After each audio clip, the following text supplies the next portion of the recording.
Happy 2023! Last year felt like it went by so fast. There's a lot of things to look forward to in the new year, some interesting looking movies, and new exciting experiences coming to theme parks. But first, let's go back to the end of 2022 real quick so I can talk about James Cameron's latest blockbuster, Avatar: The Way of Water. I watched it on opening weekend and I'm just now reviewing it. It came out 13 years after the first one. It experienced a lot of delays, though that probably helped so they could make the project as great as it needed to be. Which is weird since this is a sequel to James Cameron's Avatar. Yeah, I wasn't that big of a fan of the first one.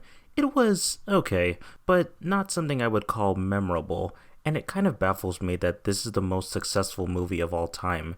It does have amazing visuals, even to this day, but the story is nothing new. It has a lot of cliches without doing anything interesting with it. I love James Cameron as a filmmaker, and can definitely see his care for this movie, as well as his other projects, even if they're not very good. I've tried on multiple occasions to watch Titanic, but I just can't get through it. I often just skip to the ending scene since it's the only part I care about. All his movies are well directed, though his strength as a writer can sometimes be questionable. Alita Battle Angel sucked. So I was more curious than excited to see how Avatar 2 would go. It's already almost at $2 billion, so there was clear demand for it. I will start by saying that they really took advantage of their 13-year gap because the visuals are truly amazing. I often watch a movie and think to myself that it looks good, but the CGI is pretty noticeable. With this one, it was never distracting. Nearly everything looks real. The characters, the environments, I was blown away by the realism. Even when there are live-action characters interacting with the CGI, it's so flawlessly done. Every detail in the scenery and the character designs is clear.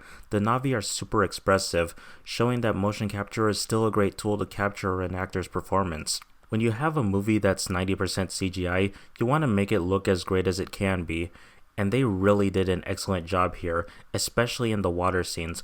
A lot of beautiful imagery. The designs of the sea creatures are very creative. I understand that water is super hard to animate realistically, but they managed to make it look amazingly real. Even having water dripping off of the characters, wow, they really cared about the realism, which is very much needed as the goal is to get us sucked into this world, to make us feel like we are actually there.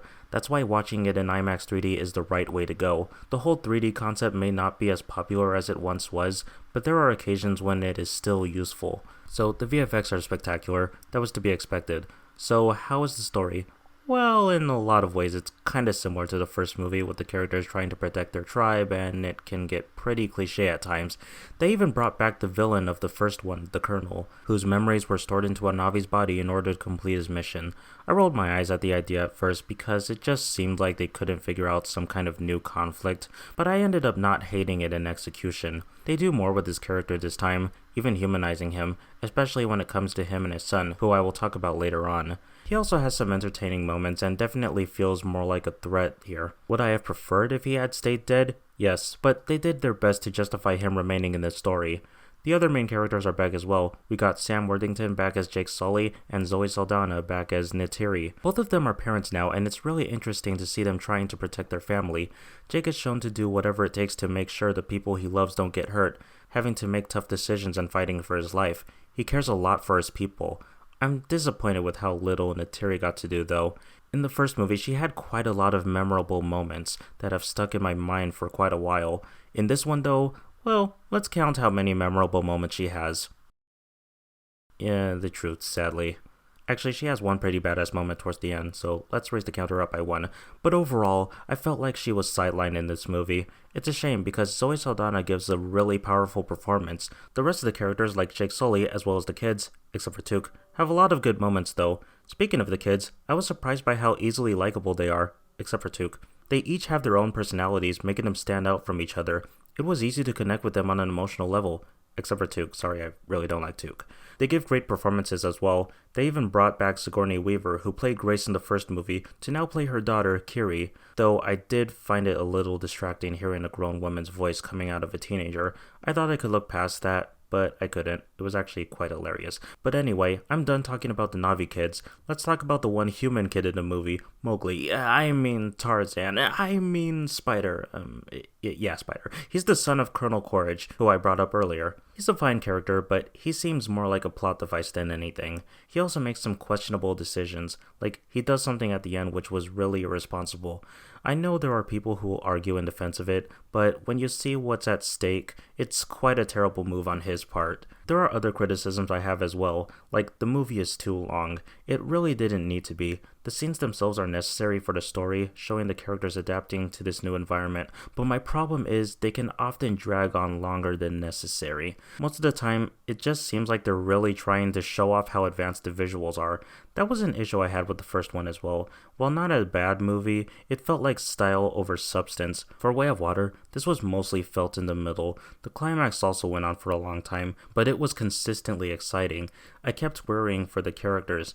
It was also nice seeing James Cameron paying homage to Titanic. The movie does have some of the same problems as the first one, but I actually prefer this one because I found the characters to be more engaging, making me emotionally invested. I'm really looking forward to seeing what James Cameron does with the upcoming sequels. They will probably be the same basic concept again, but if they are, I hope he found ways of making them interesting so that they don't feel like the same movie over again. This franchise's strength is definitely the world building. It's always interesting to see the creativity. So yeah, I think Avatar: The Way of Water is an improvement over the first one, though I wouldn't consider it one of my absolute favorites from 2022, like I wouldn't say it's up there with Guillermo del Toro's Pinocchio, or RRR, or Puss in Boots 2, and it's especially not up there with Everything Everywhere All at Once, but that goes without saying. By the way, I know I usually only review Disney movies, but I think I'm gonna review at least one non-Disney movie this year, and maybe some more if I feel like it. But anyway, Avatar 2 is really good, but since this review came out almost a month after the movie came out, most of you have probably already seen it to confirm this. I mean, look at those box office numbers. So yeah, it's quite a relief that this was finally released, and now we only have 3 more to look forward to, at least. Way of Water isn't perfect, but it's still a fun ride.